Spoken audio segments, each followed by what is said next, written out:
Hi everybody, I'm Sally Engelhardt, Grand Prix Dressage rider. Today's tip is the Canter Pirouette. So we can't really talk about the Canter Pirouette unless we talk about pirouette canter. So the canter you need to go into your pirouette is a very collected canter. But by the time you get to this point, you will have worked on the canter quite a lot, on making the horse long in the canter and making the horse short and bouncy in the canter.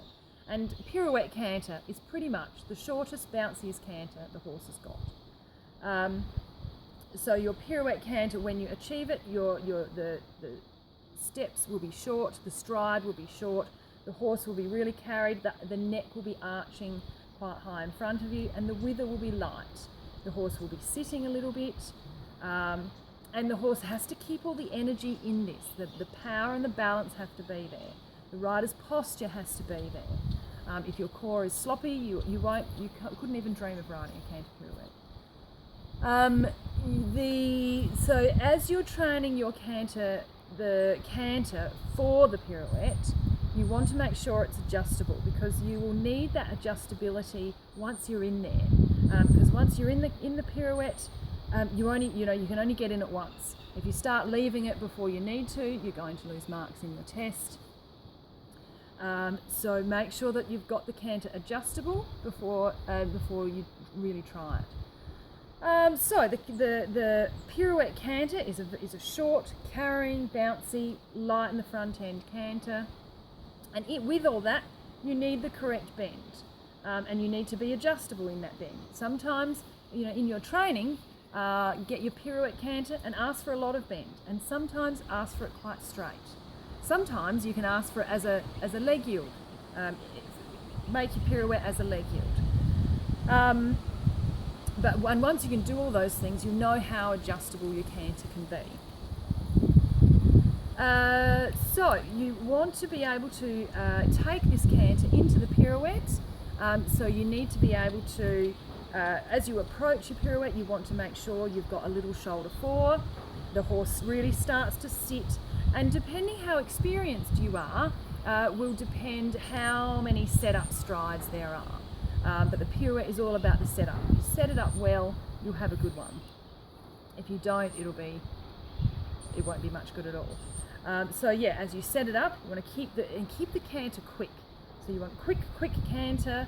The steps get shorter and shorter and shorter, and the horse carries more. Keep your bend. If you're going to pirouette left, you want left flexion, left bend, and then keep that energy as you take your pirouette around to the left. So the horse relies on that outside rein. If you're pulling it all on your inside rein, it's going to look a bit like a cow pony at a cow event. Like it's going to be a whizzy, and sometimes you get those, and you really want to avoid them. But yeah, so the horse has to be carrying, and as you get more experienced, the size of the pirouette can get smaller and smaller. Once you get to Grand Prix, it should be, a metre tops. But when you start out, you can train a 5 metre pirouette, which is really just a very small circle in quarters in. And that's what pirouette is. It's just quarters in on a circle that gets quite small. So yeah, to set up your pirouette and approach it, you want that bouncy trot, high energy, the quick steps, correct bend, correct flexion, and as the horse makes his way round the pirouette, you then want that adjustability so you can leave well. You want to be able to exit the pirouette well. Sometimes the horse will want to stop, or the horse gets stuck. So you can keeping the energy and keeping that adjustability will prevent the horse from getting stuck, and you'll get a better transition out. And then of course, once you've transitioned out, you've got all that power. Don't forget to use it. Look for that more expressive canter on the way out. And then in most tests, you'll have a flying change not far away. So the pirouette, there's all power, then add a little bit of forward, and you've set up set up for your flying change. Things to watch for, as I've mentioned, correct bend and flexion. Make sure that you've got energy in the strides.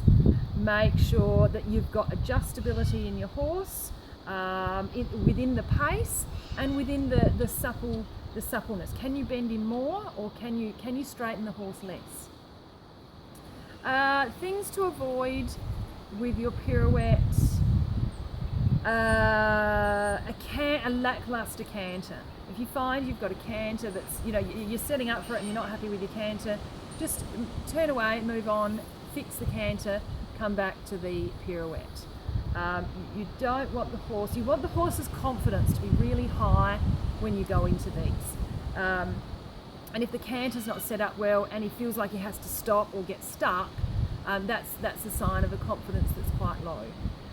He wants to be confident and powerful so that he can get in, do his job and get out again. Things to avoid, another thing to avoid, too much inside rein. Just don't use your inside rein to bend the horse, ever. So the inside rein has to be soft. If you feel you need inside rein, you probably need inside leg. You probably need more outside rein. And the whizzy. Avoid the whizzy. A pirouette still has the canter stride. The diagonal pair is separated in the pirouette, but you've still got that rhythm and you've still got that tempo. Okay, so hopefully all this information sets you and your horse up for successful pirouettes. Don't forget to leave any comments or your questions below, and thanks for listening, and I'll see you next time.